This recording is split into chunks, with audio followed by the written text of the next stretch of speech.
Hello, ladies and gentlemen, board game enthusiasts of all ages. Welcome to the Escape the Board podcast, another glorious episode about tabletop gaming. My name is Connor Sligowski.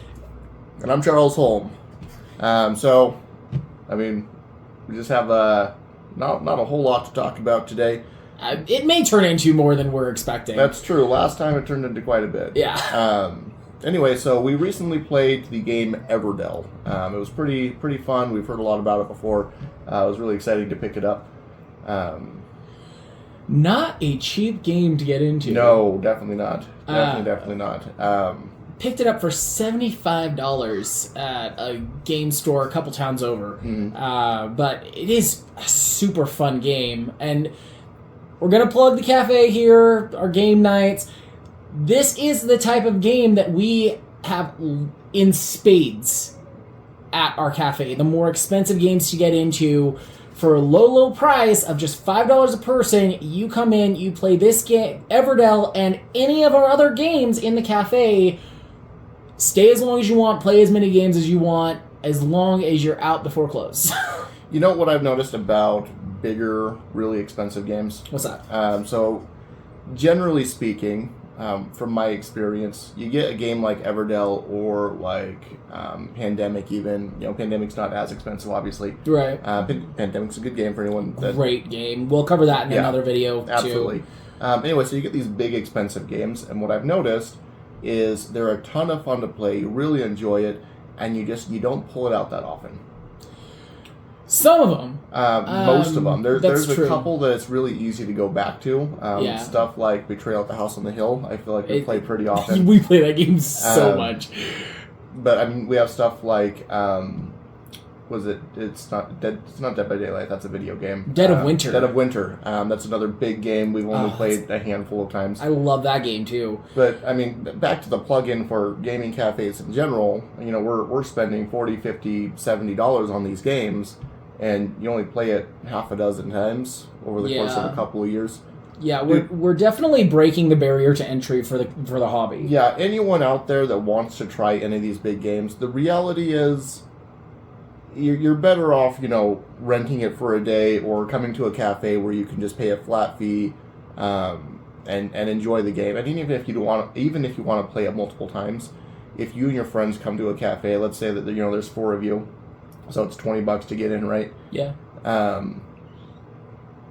mean, like, you get to play it twice for cheaper than buying the game itself, and you get to play other games while you're there. Yeah. Yeah. And I think that's the draw for something like this, is something like what we're trying to do. We are trying to break that barrier because, I mean, Everdell is, I think, our most expensive game to date. I've put more money into the Pathfinder game. Oh, that's fair. But that's including expansions. I'm just talking base game. That's fair, but I mean, even then, Pathfinder was pretty damn close. That's true. And eventually we will end up with expansions for Everdell as well, which means even more money put into one single game. And so with these games, they're the ridiculous barrier to entry. I mean, ridiculous. $75 is $75. It's pretty daunting. It can be, especially for one game, one singular game that, like you said, you may pull out only a handful of times, especially if you've got a collection like we've got. Mm-hmm. Well, and then the other thing you have to consider is if you've got, like, generally speaking, when you're going out and buying games, especially as a friend group or, you know, as a family or whatever, it falls down on, like, one person to end up getting it. I say family, and most of you are probably mentioning, like, parents and kids, but I'm talking, like, you know, like, cousins or aunts and uncles or whatever. Right, or even like our families, most of our siblings are grown. Well, that's true, yeah. So somebody goes out and you want to play these bigger games with your adult family that all live in different places, like, it really does come down to just one person needing to buy the game. And, you know, $60, $70, $80 is a big chunk of their money just to buy this game so everyone can play it. Yeah. But going to a cafe is a really comfortable way to split the cost, too. Because, I mean, let's be honest, it's awkward. You're like, hey, I'm going to pick up Everdell. Maybe we can play it together. You're not going to be like, hey, Joe, you mind pitching in $10 so I can buy this game? Yeah, exactly. Like, super awkward, because at the end of the day, someone's going to own it. But in a cafe setting, none of you have to worry about owning it because it's just kind of a group rental play option. Yeah. So Really, really easy way to split the bill. Make it a lot Very more easy way to comfortable. split the bill. Shameless plug there for Cafe, which hopefully by the time we've posted this video may not be open, but will definitely be on the road. Yeah, we've definitely come into some pretty good opportunities for financial support. Not that we're like, oh, I've got a donation from my millionaire grandpa. I don't have a millionaire grandpa. I wish that'd be nice. Make things a lot easier. Absolutely. But yeah, no, we've got some good prospects on some loans, as well as liquidating some assets that we had. So hopefully by the time these videos post, we'll have enough money that we're moving forward with starting our cafe. Absolutely. But yeah. Anyways, back to Everdell. Yeah, Everdell. Pretty darn good game. It is a great game. This game is designed so beautifully. Yeah. These cute little creatures and the locations and everything fit together super well. And this game is actually what is considered a worker placement game. Mm-hmm. Do you want to cover what worker placement is a little bit for the people at home that are either new to the hobby of or... course. Now, I'm not going to give dictionary definitions. I'm going to be honest. Connor's the one that really loves reading up on categorizing categories of games, right? Like he's probably got these memorized a lot better than I do. I like playing the game. I like the strategies, the mechanics.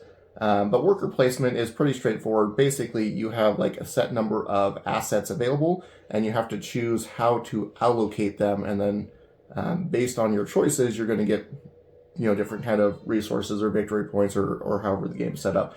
So deciding how to use your resources is kind of the crux of a worker placement. Right. And in Everdell specifically, or I guess in worker placement specifically, pretty much any game that comes down to meeples, which are generally true. Like little human-sized wood pieces. To be fair, there's a lot of games with meeples that really don't qualify as worker placement. That's true. But most worker placements are going to use meeples. Exactly. And this game uses... Or variation. Right.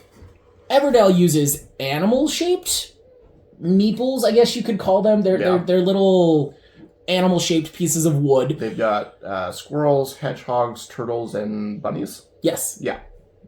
And each player, so this plays from 1 to 4 players. I don't know why I'm stuttering right now.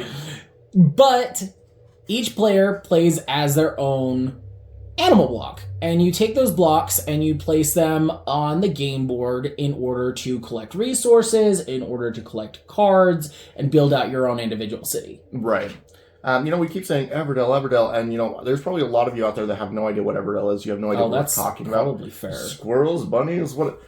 So basically, Everdell is a game about forest critters trying to develop a people-like civilization. Like they're intelligent critters. They're not normal animals, right? They're like people animals. There's lots of books and series and games about that kind of stuff, right? Yeah, it's definitely personified.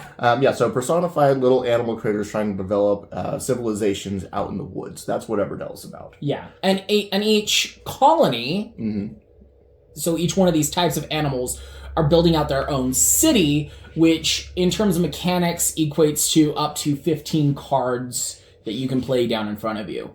Now, the game actually does come with a very interesting lore behind it, and it feels very competitive, but the entire game is supposed to take place over a festival celebrating the actual founding of the city Everdell. And so we talk about these colonies that are competing to make cities, but really it's just different groups in the party that are working together to build the best fake city. Yeah. Overall, it is, story-wise, it's pretty collaborative. You're building out your own individual parts of the Everdell region, but each individual animal colony is building their own little section. It's very much urbanized. Yeah. You've got... Yeah, it's very urban. Yeah. And the other thing, now that I mention it, that you really see in the game, because, so for example, you can basically take two major types of construction. You can make buildings, or you can recruit workers to your city. You get a total of, 15 cards? 15 cards. That you can lay down in your city. between construction and Critters. citizens, critters. But if you really think about like the functionality of the game, it really speaks to the festival, I think. Because if you were actually building a city, if you were actually starting fresh, the ability to acquire those things, there's a much steeper, I guess, incline towards building and acquiring. For example, Building fresh. For example, you pay for critters with berries, right? Yeah. And you can buy like a carrier pigeon for like 2 berries, or you can buy a king for like, was it 4 or 5 berries? Something like that. I think it was like 6. Maybe 6, but still, I mean, think about like the logistics and like the reality of it. It's not like, oh yes, we will put a king up and we will feed him lots of food. No, it's like you go up to the king of the festival, or maybe it's the actual king. I don't know how their city's really structured, but you go up to the king like, hey, you want to be part of my city? I will pay you 6 berries to participate in my group. Like I think like just the whole function of the game really, really speaks to the festival concept. That's fair. But it is designed in a fun play dimension where you're trying to create these different communities. Yeah. Yeah. And the game functions like a lot of other games with a point-based system that calculates at the end of the game. There's several different ways to gain victory points. There's ways that you can actually spend victory points to get other benefits. So I think the main ways to get victory points are participating in festival events. Yep. Which there are 8 of in the game. And then there's like different structures or critters that you can pick up. They'll give you victory points as you move along as well. And then there's also a special victory path in the festival that'll give you flat victory points. That's pretty much most of the ways to get them, right? Yeah. I mean, so there's also events. Yeah, I covered the events. Yeah, there's 8 like festival events. Oh, yeah. Okay. Yeah. Yeah. There's the 4 standard, and then there's 4 like, special unique events. Yeah. That the special events change every game, which I think is really cool. There's 11 to choose from. And you pick 4. You pick 4 for a 4-player game. I feel like it was. I think it's 2 or 3 for anything less than a 4-player game. Yeah, I think 2 to 4 specialty events per game. 11 to choose from. Yeah, it's actually really well designed. And Charles actually sat down and went through the entire game, and this game is so well balanced between it's crazy. Between construction and critters. Everything works together so well. Yeah, the other thing is when you build a building, when you have a construction, they all pair nicely with a specific creature. So like, let's say that I build a courthouse. Well, the judge is very interested in participating in the courthouse, so I can pick up a judge for free rather than paying him to come to my city. It's just like, oh, you got the courthouse? Yes, I'll come hang out at the courthouse. You've got a job for me? You've got me in your town. But it's a 1-to-1 almost. Right. There's a couple of discrepancies for good reasons, but basically every building you can build has a critter that will come to your city. That's associated with it. Yeah. Yeah, there's a monk and a monastery, a teacher and a school, a professor and a university. Like, everything, like Charles said, is almost exactly a 1-to-1. And it's just so well balanced the way this game is put together. And then you've also got resource management, because with every worker you place, especially early game, later game you may be trying to do other things, but especially early game, you're trying to get the resources needed in order to play cards in your city. Yeah. Construction needs resin, wood, and stone. Not necessarily for every card, but those are the 3 main resources that you need for construction. Yeah. And then, as was mentioned, berries are to bring citizens to your city, or critters as the game calls them. Yeah.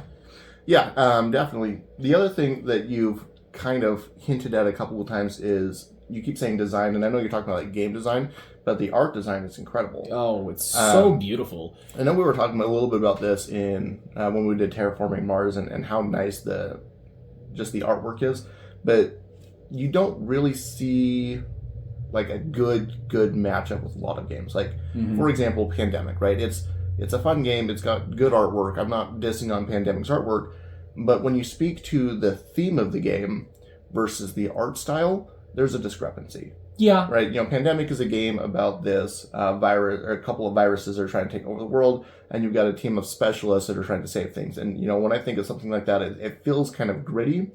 But it's really got very colorful and very. It's not like super very colorful, light. but it's almost cartoonish. Yeah, almost. Yeah.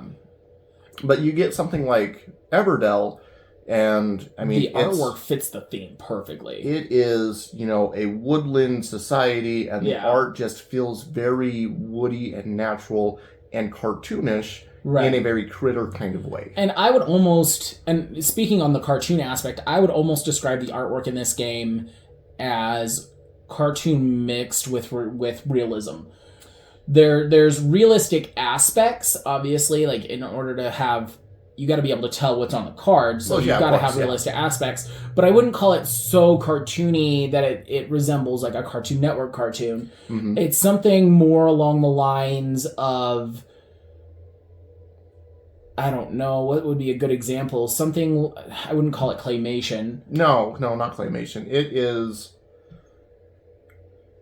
Well, here, let me put it... Almost like James and the Giant Peach. Well, which is a claymation, but like there's realism as well as the cartoon feel. Right. So obviously we can't just...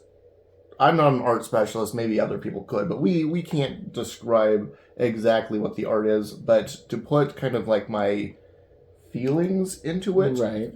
When I was a kid, I read the Redwall series. It was a really good book series. Not familiar. Well, I am. I obviously. Anyway, it's a really good series about woodland critters. Okay. That are trying to. They have this abbey where they, which is a type of church. It's like a monastery almost. Where they've got a bunch of critters there, and they're trying to have a civilization inside this abbey, right? But there's dangers outside the walls, and sometimes they have to send warriors out, or sometimes they're getting assaulted from other nations and stuff. It's a really kind of Lord of the Rings-esque book series, but it's very, very kid-friendly, and like I said, it's all about critters and mice and owls. It's kind of same kind of thing as Everdell. Okay. But as a kid, when I was reading these books, everyone kind of gets an image in their mind for, what's going on, like a motion picture kind of thing when you're reading a book, right? Not everybody does. Like, not everyone does, but... Aphantasia is real. I have it. Don't rub it in. Anyway, people, generally speaking, a lot of people like to imagine what's going on in the book instead of just reading the words, right? Yeah. People that love to read generally are able to do this kind of thing because it's fun to watch the book.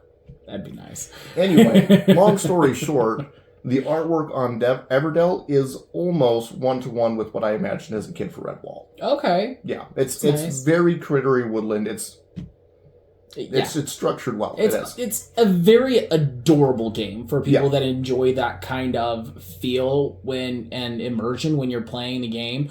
All of the artwork is super cutesy and super, maybe woodland critter is the best way to describe it. Yeah. Obviously, that's the point of the game, but it is really cutesy. If you look at a squirrel, it feels like a squirrel, like a cartoon squirrel. Right, but it's not like Over the Hedge, the movie where it's just like, oh, that's a cartoon. It's like... It's just an artsy squirrel is what it is. It's an artsy personified squirrel. Yeah. And it really is such a beautiful game. And this game even comes out with, so the board is fairly large, and you have a set of, 8 cards in the meadow on the board itself. That might also be variable based on players. So for 4 players, it's definitely 8 cards in the meadow. Right. Not sure if that one cut down with fewer players. That'd be something to clarify a little bit later. Not a big deal. But there's also a 3D pop-out tree that you build in order to play this game that your special events go on, and you get extra critters as the game goes on and the seasons progress. It's cute and it's fun, but really that tree would have, as far as game-wise, the tree's not very big, and you can barely fit 4 players worth of resources on it. Which is true. It's still a really cool, unique aspect to this game. Not dissing on the tree, but functionality-wise, you could have accomplished the same thing a little bit easier with just having a slightly larger board, is what I'm getting at. It's a good tree. It's a good tree. I like the tree. It's a fun tree. I'm glad they included it. I'm just saying it gets a little bit cramped to 4 players. It can. It definitely did. We knocked, I mean, if you caught our last video, we knocked the pieces off a few times. But that's neither here nor there. It really is just a well-designed game. And my understanding is there's at least 4 expansions to this game. Oh, I thought there were 2. No. There are several expansions to this game. Good to know. Some are probably better than others. We'll have to find that out as we play. First assumption is that each expansion is going to include new constructions and critters. But what I'm really curious about is what rule set changes any of them might add. Right. Especially because, and I saw this on a video on TikTok. Each expansion, I don't want to say each, most of the expansions that I know of actually expand the board itself. There are 2 clear places that I saw on the board that were begging for add-ons. Yeah. So at least 2 of them have got to bring it, or maybe one of them has 2 add-ons. Most likely, like Connor's saying, they're like most of them are probably adding onto the board. And having a bigger play space means more rules, more concepts to add in. Yeah. I think it's definitely something that we should be looking at sooner rather than later, as soon as we can afford it. Yeah. I mean, there's other games. Top priority right now is getting the cafe open. Yes, absolutely. And yeah, this game is just, it's so well put together. Speaking of the game being well put together, let's talk mechanically. Yeah. This game plays in turn-based order, where you start with one person and you go around the table, you place your worker, and you can take as many turns as you can until you run out of until you run out of things that you can do, and then you have to prepare for the next season. Seasons being the different stages of the game for those that are unfamiliar with the game. So the game plays in 4 seasons. You start in winter and you run all the way through fall. Yeah. So like Connor was saying, in the first season, player 1 gets his turn, then player 2, then player 3, then player 4. And eventually you go back around and around and around until, player 2 runs out of things he can do and he's like, okay, well, I'm passing. I'm done with this season. But player 3 still has stuff he can do, and then you keep going around and around and around until everyone finally gives up on the season. Right. And when Charles says passing, the last thing you have to do after you have nothing else that you can do is prepare for season. Yeah. Where you collect all of your workers, you get any bonuses that you get for the prepare the season action based on the season that you're in. So basically, every time you prepare for season, each season comes with a different bonus to help you with the next stage of the game. And it's such a simple gameplay. Every turn you take one action, and there are only 3 action options. They're very versatile action options. They can be. So the first action is to play down a card, and you can either play down a card from your hand, or you can play down one from the meadow. And obviously there's dozens and dozens of cards you can play. But, I mean, playing down the cards... It's an action. It's an action. The variety of cards are vast. Oh, yeah. And it's not only, like, can you play... So, the meadow is 8 cards for 4 players. And then individual player hand size is also 8. So, at any given time, you could have... 8. Right. Max of 8. So, at any given time, you could have an option of up to 16 cards to play from. And... I would almost say that there's an engine builder feel. There is. No, there's definitely engine builder elements. That's one thing that really came through. When we played, I won the game, and the reason I won is I got a really good, strong early start. Yeah. So when we talk about engine building, so back to the turn order thing, right? The very first season, we went around and around, and we took maybe 3 or 4 rounds. And everybody else was done everyone playing. Tapped out. Charles had 3 more turns after that. Because I was capitalizing on free resource gathering. So basically, like I was saying earlier with the constructions, when you build a building, you can also get a critter for free. However, getting that critter is play a card action, so it takes a different turn to pick it up, right? So I played a building, I got a free critter off of it, they gave me some extra resources that I was able to spend to play another critter down that gave me more resources that let me play another, and just spinning those over and over again, I was able to take several actions that gave me a good, strong start. Very strong start. And, I mean, let's be honest, the shopkeeper kind of saved your end. Well, I mean, getting a free berry every time you pick up a critter, whether you paid for it or not. Yeah, I'll be honest, the berries were nice. If I didn't have the shopkeeper, there was... I had the ability to pick up the berries I needed. If you think by the end of the game, I was just kind of throwing away actions. Honestly, I think I was the first one to pass during the last season. Yep. Just because I kind of capped my field. There was nothing more I could do. I was at my limits. And speaking of the last season, we all passed, and Tyson went around and around, and he probably had one extra 5 or 6 Something turns. like that. He had quite a bit. Mm-hmm. Anyways, so back to... mechanically, the turns you can take. The first action you can take is play a card. The second action is to place one of your workers. Yeah. Where there are several options on the main board where you can place your workers. There are base actions where you can collect basic resources, and then each game also has specialty actions on the board. We had one where you could place a worker and just get 3 free berries. Yeah, that was a good spot. That was a great spot. Saved both of our butts in several situations. Yes, it did. And those actually change every game, kind of like the specialty events. Well, that's the other thing, is if I didn't have the shopkeeper, I would have been abusing that a lot more. That's fair. Yeah. But you saved a worker because of the shopkeeper. Right, but I saved one worker. Because you can, on those forest tiles, you can only place one worker per season. That's true. So, I mean... And I know I used that space at least once, so throughout the entire game, I saved maybe 3 workers from that space. That could mean a lot. It could. Those are your 3 workers you put on the points at the end of the game. It is, but when you think about my victory margin, I don't know necessarily that I needed those victory points. Maybe. I know Tyson was coming close to me at the end, but I feel like I still beat him by like 10 points. And you picked up 11 points. Right, but you also have to think about where I was putting these workers in at. So that's fair. I picked up a couple of events for like 3 or 4 points each. So if really you cut down wasted workers, and then there was another tile that was giving me victory points just for having stones and resin, right? That's fair. So that, I think at the end of the game, I picked up an extra 2 victory points. Sorry, rambling here. Point is, if I'd been abusing the berry space more, I feel like I would have lost out on maybe 6 or 7 victory points. Fair enough. Anyway, there are also cards that have worker spaces.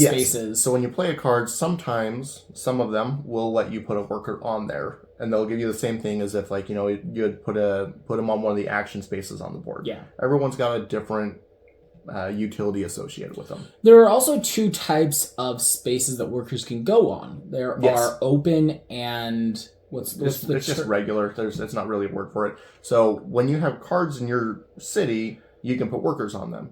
But some of these have an open tag, which means anyone can put a worker on them. That's not what I was getting at, but that is a good point.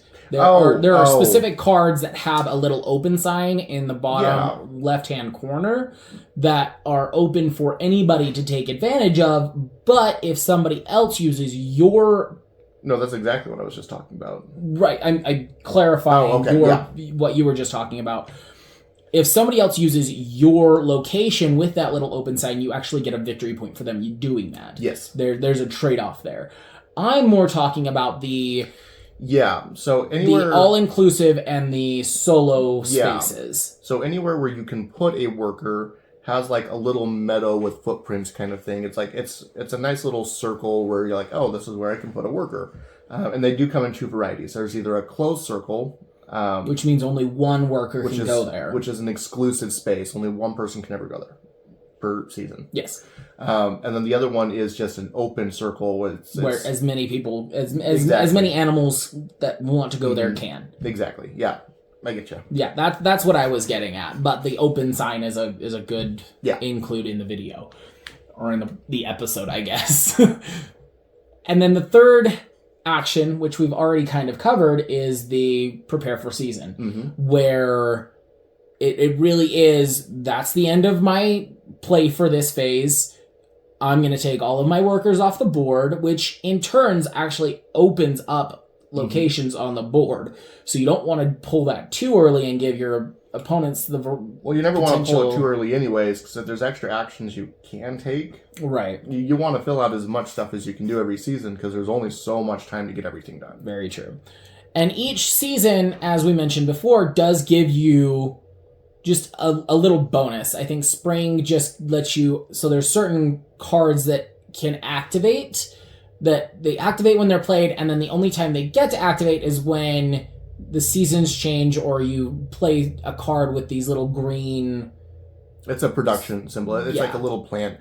But yeah, every time you play one, it happens immediately. And then at the end of winter and fall. At the beginning. Beginning of spring and the beginning of fall. So the end of winter and the end of summer, when you're preparing for spring and fall, those production tracks will just run one more time. Yeah.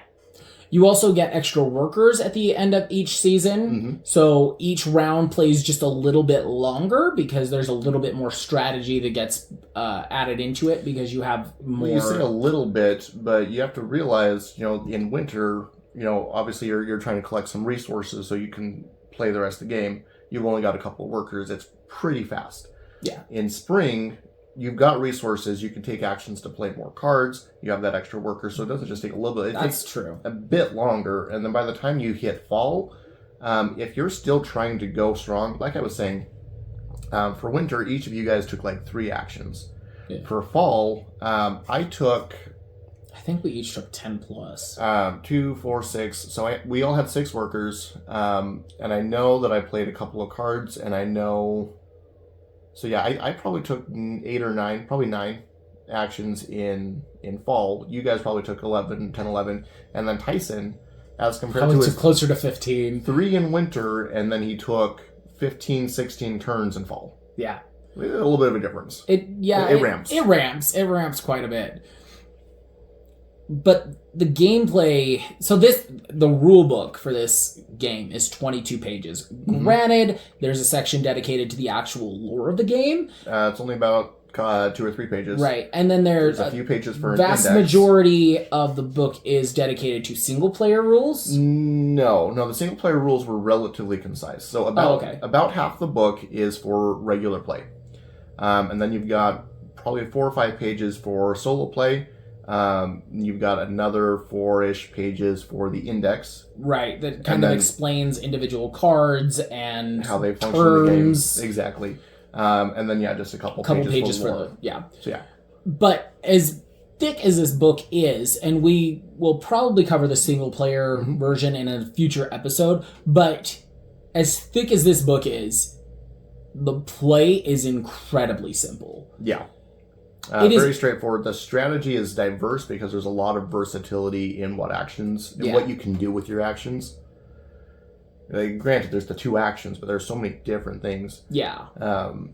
Very, very simple game to play. Very simple game to play, but there are so many options. Mm-hmm. And I think that's what makes a great game, in my opinion. It's simple to play, it's easy to get into, but it is so diverse in the way you can play. Because you, specifically, you ran locations in order to get free critters. Honestly, I kind of regret, because at the end of the game, I had a lot of one-shot items in my city that were kind of filling me up, and I wish I had replaced those with something a little more heavy. Right. Something more versatile, something I could utilize over and over again. I was just so focused on filling up my city as fast as possible. Yeah, you were. Which, to be fair, it paid off.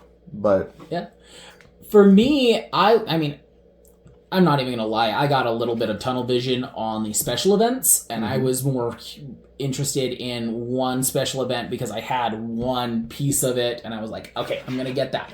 But in the long run, I ended up taking the Undertaker and the Grave, and the Grave actually netted me quite a bit of victory points at the end. It's pretty good. That's one of those locations that you can pick up from the meadow or from the deck that you can place your workers on, and, I mean, it functions the way you would expect it. You place a worker, and your worker is buried there, and you get the special event specifically that I picked up at the end of the game. gives you victory points for each buried worker in the graveyard. Yeah. But by placing a worker on the graveyard, you also get to look at the top 4 cards from either the deck or the discard pile. Right. And play one for free, no matter the cost. And that's actually a pretty nice little... If you get lucky enough, there are a lot of cards in Everdell. Not like most of the cards. There's a good chunk of cards that will let you play free cards. That's... I mean, obviously the constructions, right, obviously will have one free associated with it. Yeah. And then I picked up the Queen. It was kind of late game, but she lets you play just a free card. Oh, does she? Yeah, so she takes a worker also. But you put a worker on her, and she says you can put down 1 card into your city that costs 3 victory points or less. And most of these cards are 1 or 2 victory points. There's only a few that are more than 3. Right. Pretty much you can't play the king. You can't play the king. You can't play the Evertree. You can't play the festival. Right. There's very few the palace. Are more than that. Yeah. I did not catch on to that. Oh, yeah, no. Tyson was running the Queen, too, at the end of the game. Yeah. Mm-hmm. But anyways, that's... Yeah, the strategy... Speaking of strategy, we kind of brought it up. What would your recommendation for strategy on a game like this be? Abuse the engine builder. Honestly, getting a lot of options out early, again, I've said this a couple of times, I think really saved my butt long term in the game. Probably. I think at the end of the first round, I had 4 cards in my city. That's pretty good. Yeah. And it opens up your workers for different options throughout the game. I'm going to be honest, I was really looking into those specialty events as well, but I didn't get tunnel vision. I was like, okay, look, I'm really close to this. If I could just pick up this one thing, it'd be nice. And honestly, right there at the end, I was planning on picking up a specialty event, but my city was so full that Justin threw that fool in. Yeah, there was a fool he threw into my city that kind of closed my city off, so I couldn't grab the specialty event. And, I mean, was it worth it? So I had 1 space open after the pool, and my options were to pick up something that could give me 6 victory points, or to put down something that could let me take this specialty event. And the specialty event I was looking at capped at 6 points, and I'm like, okay, well, not only it was the same no matter what, right? But the one that I picked was basically free victory points. The other one, I have to play the card, I have to put a worker down to collect the victory points, and when I do collect those, I also needed to deposit a bunch of wood, and that's wood I didn't have. So I also would have had to spend another worker before grabbing the event to get more wood. Makes sense. And it caps by using 3 wood, and the most wood you can get was 3. That space was already full, so I would have had to do 2 and pick another one up from another space. It was just a big mess of resource utilization. Fair enough. My personal recommendation, other than don't get tunnel vision, the tunnel vision probably messed up my game. I mean, if I'd been paying a little bit more attention, I think I would have had a better shot. Mm-hmm. But don't ignore events. No. I completely ignored base events until it was too late. Which are almost as useful as the specialty events. Specialty events you can get a lot of points with if you manipulate the system just right. I looked through all the cards afterwards, and the most victory points you can get from a single specialty event is 12. That is crazy good. Yeah. But most of the events were in the 4 to 6 range. Yeah. And the basic events are 3 or 4 points. Yeah. Yeah, so definitely don't ignore events, and make sure you don't get tunnel vision. Yeah. Other than that, pay attention to the meadow. Yeah. The meadow doesn't change a whole lot. Well, it changes frequently enough. Anytime anyone is messing with it, it swaps updates. out. Yeah. But, I mean, I do like your strategy of playing locations in order to get free critters. But make sure you're not... I guess my biggest thing is don't get tunnel vision. Yeah. Don't get stuck on one thing. Make sure you're paying attention to... Yeah. Diversify. I mean, it's like stocks and bonds. Like, if you put all your eggs in one basket, you're bound to get less return. diversify, pay attention to the whole game, Mm-hmm. which can be hard. Like, that's easier said than done. But this is such a simple game that it's a lot easier than in a game like Pandemic. Right. Like, Pandemic's not a super complicated game. We'll get to that, and then it can get pretty. It is a hard game to win. That is true. We have, I think, a 60, maybe 70% success record with that game. But it's also a co-op game. It is, and the problem with Pandemic is normally in co-ops, the more players you have, it's supposed to be balanced so that it doesn't get really too much easier. But generally with co-ops, when you put more players in, it gets a little bit easier with each player. Pandemic, I am convinced, gets harder the more people you put in. I mean, you're spreading the disease more. I guess. Anyways, what were you going to say? Oh, so speaking of events, the other thing that everyone ignored except me, you brought this up a little bit, the festival track. At the end of the game, I picked up an extra 12 victory points by abusing the victory track. 11? 5, 4, and 3. Yeah, okay. Okay. I picked up an extra 12 victory points from this little festival track at the end of the game. He's the only one that even tried. You only get one action per turn, right? So we go around in a circle. My first action in fall, you can only do the festival track in fall, right? Yes. So my first action in fall was to take the 5 point, and everyone's like, "Ooh, points!" And then they went back to trying to build their cities. And then my next turn came around and boop, 4 points. And they're like, "Ooh, he's getting lots of points off of that." And they went back to building their cities. 12 points because nobody else wanted to spare the time to just snag it real fast. Yep. Which is fair. And all it costs you is a discard. You get rid of one card in your hand and you get to pick up some extra points. Yeah. Cards that you're not using anyways. There was no way I was going to buy that Evertree. One, my city was full, obviously. Yeah. But the Evertree costs I think it's 11 resources. I think it's 3, 4, and 4. It is stupid expensive. It's worth 5 victory points. There was no way I was going to buy it, but if I can trade that in for the 5 victory points, I absolutely am going to do that. Makes sense. I mean, I don't fault you. You did what you needed to do. Obviously you clinched the victory. And no one else was looking at it. But back to diversify, I picked up 2 of the basic events.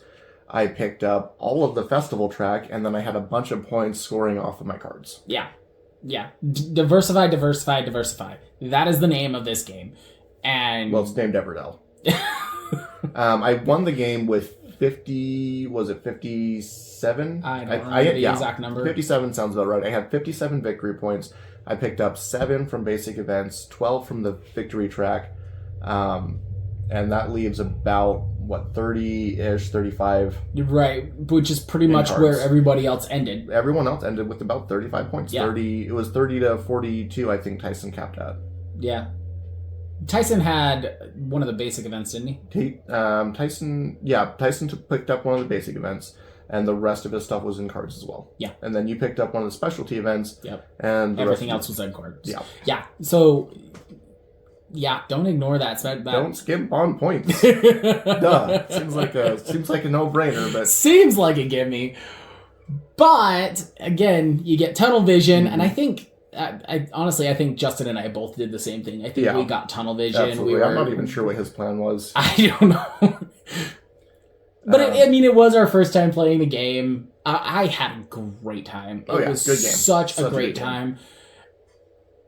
Granted, there's especially if you watch the video, there's a bit of dead space. But as far as just playing, it was a great time. It was fun to talk during. It was not confusing at all. You can chat and take your actions, and there was a couple of times when we had to remind the next players, like, "Oh, hey, look, I already took my turn. It took me 2 seconds." It is a quick paced game. Sometimes there's some times where you take an action and it takes you a minute to move everything around. Right. But for the most part, actions take you just a few seconds, and then you're on and away. Overall, the game, 4 players, 4 seasons, tons and tons of turns, took us 40-ish minutes? Probably something along those lines. Yeah. The video's a lot longer than that, but that was a lot of going like over the rules, 15 minutes of setup, learning the rules, setup, point calculation. So the video is quite a bit longer, but I think it really did just take us maybe an hour tops. Yeah. And for a brand new game, none of us had ever played before. Great. That is a quick game. That is a quick play. Yeah, exactly. It is such a quick play and very fascinating. The whole time it was enjoyable. Yes. It did not feel like it did not feel like a quick game. It didn't feel like a game of Moncala. No. It really, I mean, there's a reason this game is so well received. Yeah. This is a really, really popular game. If you're unfamiliar with the game, highly recommend it. Mm-hmm. If you can't afford the game, come down to our game nights or our cafe if we're open. Come give it a try. It is... I love this game. There's yeah. I mean, we say that about a lot of the games we have. I mean, there are certain games that we come back to repetitively, and I could see this being one of them. Oh, yeah, absolutely. This is up there... There's not like a hard limit. Like, there's good replayability in this game. But when I think about the games that we're constantly going back to, again, Betrayal at the House on the Hill is such a versatile game. There's so much difference in every playthrough. It's ridiculous. Yeah. Generally, when I see games like this, it's fun. You want to play it a few times. But eventually it peters off because the strategy is basically the same every time. That's fair. And while what actually happens in the game changes a little bit, the way the actual play is fairly similar. But it is a fun game. It's very enjoyable. Again, versatile enough. There's good replayability. But when you've got 200 plus options to play through, that's yeah. Groups like ours, we'll probably see Everdell a few more times, and then it's something we might pick up every few months. Yeah. Like, oh hey, let's go play Everdell again. Honestly, that's not bad. Because there's games that we own that we've played 2 or 3 times and then get shelved. If we pick up Everdell as often as I'm imagining, it's going to easily be in our top 5 of most played games. Yes. Most frequently played games. Yes. But again, I just think there's a limit where eventually it really peters off. Right. Most games do that. I honestly think that this is the type of game that even though, it will peter off, it'll get played less frequently. But I think every time we pick it up, it'll still be just as enjoyable as the time before. Yeah. The enjoyment does not peter off. And just the frequency that we pick it up is probably going to... Yeah. Yeah. But I mean, that's again compared to a game like Betrayal on House on the Hill, where, like you said, the playthrough is just different every time you play. So significantly different. You change so many the crucial aspects. The mansion changes, the haunt changes, who the betrayer is changes. That is a game we will definitely cover in the future. Oh yeah. Speaking of games to cover in the future. One more great thing about Everdell, Connor and I have been talking for a little while about wanting to build some of our own board games and put them out into the public. Yes. Everdell is such a creative and fun and quirky little game. It really got the cogs ticking, and we're looking at building a tile placement game with kind of a similar theme to Everdell.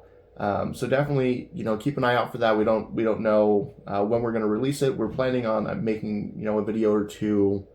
Kind of explaining our thought process behind it. So if you see that on the channel, definitely give that a look. Obviously, we don't have a name for the game yet, but I imagine the name for the video is going to be something like how we made a board game, or how to make a board game, or our first ever board game, or something stupid like that. Something along those lines. It's definitely something that is very early in the works. Yeah. We've only done some basic brainstorming ideas far. I'm very excited about the concepts we've come up with. I am super excited about the way this game is already developing. I really do think that this is going to be something that we can both say that we're proud of. Neverdell. Oh my gosh. Anyway. Probably not. Probably not that. On that note, I think we're good to probably call it for the day, unless you got anything else that you want to cover. No. Definitely our first podcast ran really, really long. We're trying to keep them a little more succinct now. Yeah. I think I'm comfortable. Everdell's a great game. check us out at our game store. Our make game sure cafe. you check out our game cafe. Make sure you check out our socials at Escape the Board on TikTok, Facebook, and Instagram. Hopefully on obviously if you're watching this on YouTube, you've found us on at Escape the Board on YouTube. Buy our board games when we make them. just plug all the things. Just give us everything. Just everything. We hope you had as much fun as we did today. Make sure to escape the boredom, and we'll see you soon.